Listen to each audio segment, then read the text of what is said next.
Here's everything you need to know about the 2025 Aston Martin Vantage in just 5 minutes. We got a 0 to 60 in 3.2 seconds. Now it takes a while for the turbos to go, but once they do, ooh-wee, and we got top speed of 202 miles an hour. Now typically when you're dealing with a sports car of this size and magnitude, the seats aren't always the most comfortable, if I'm being honest. But these ones in particular are ultra plush and comfortable with heavy bolstering, and they're even heated. Now the starting price for your entry-level Aston Martin Vantage in 2025 is gonna run you about $195,000. With all the bells and whistles like the one we got, it's gonna cost you about $302,000. You don't wanna have your car looking like this. We've been real activated up in this joint, so we're gonna get some of that Barrett's Automotive Sensational Shampoo and that Foamtastic Washing Wax on that thing right away, pronto. Click the link below in the description right now and get yours too. We got an all-black quad exhaust and massive diffuser along with side skirts to match, a massive front grille that's black in design, and the roof. Now people always wonder, how do I fit at my height of 6'10" in these small cars? Well, let's just keep it to this car for right now, and when it comes to what it's like living with,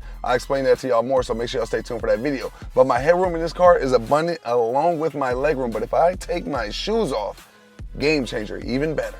These doors fly open like the Aston Martin wings on the badge, but they also have door handles with LED lights that pop in and out every time you come to your car or leave your car. We got 21-inch rims on all four corners wrapped up in these legendary sticky, icky Michelins on the 325/30s in the rear and the 275/35s in the front. Now when it comes to the sound system in this car, we got a Bowers & Wilkins that always blows the toupee off the top of your scalp, but it also looks aesthetically pleasing on the dash, but it's also aesthetically pleasing to the ears as well, in case you want to listen to a little Beethoven, a little orchestra, a little whatever you want in this car, you can do it because it's hand refined and hand built Aston Martin. Now one thing that's unique about this car, since it was built in the UK, is the fact that your lock and unlock button is in your center console, and to pop the hood isn't under the driver's footwell, it's under the front seat passenger's footwell. Now once you pop the trunk, you'll see you actually got an abundant amount of trunk space for such a small car, but you also got a tire repair kit, and if you close the trunk, you also got your own additional trunk space right here with inside the car, and you even got your own individual ones behind the driver and passenger seat. To control the temperature, fan speed, or even the volume control in this car,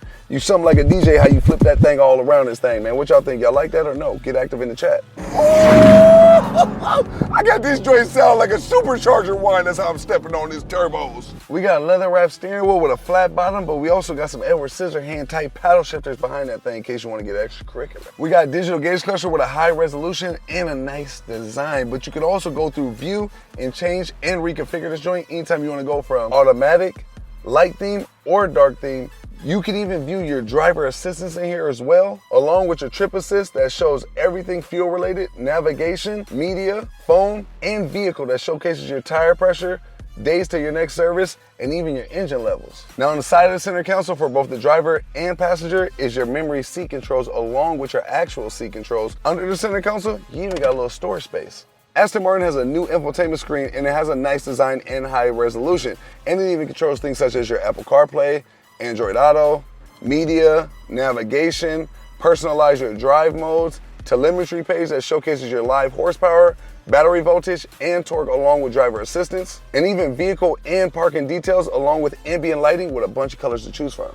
Now in case the exhaust ain't loud enough for you, you got an active exhaust right here that'll really bring that thing to life, even though it already sounds good from the beginning on default, but you also got a suspension button right here that activates your suspension to get a little bit more stiffer understanding. We got 2 cup holders in this car along with a leather wrapped armrest with 3 chargers, and behind this you got another flat space for more storage and a vertical standing Aston Martin storage spot. Now your glove box has to be open with a button, but it can only hold things like your license and maybe your insurance, nothing more, nothing less. Now not only do you get a legendary engine start stop button, but encased around it is also your drive mode selector, and all you gotta do is spin that joint anytime you wanna go from wet, individual, sport, sport plus, and my favorite, track. Now under the hood, we got a 4-liter twin turbocharged V8 producing 656 horsepower and 590 pound-feet of torque, paired nicely with an 8-speed automatic transmission, giving you 15 miles per gallon in the city and 22 on the highway. We got LED headlights and tail lights to match. Now we've talked about the track side of this car, the performance, the handling, the horsepower, the torque, all the good and fun stuff, but I can tell you straight up, this car's everyday drivability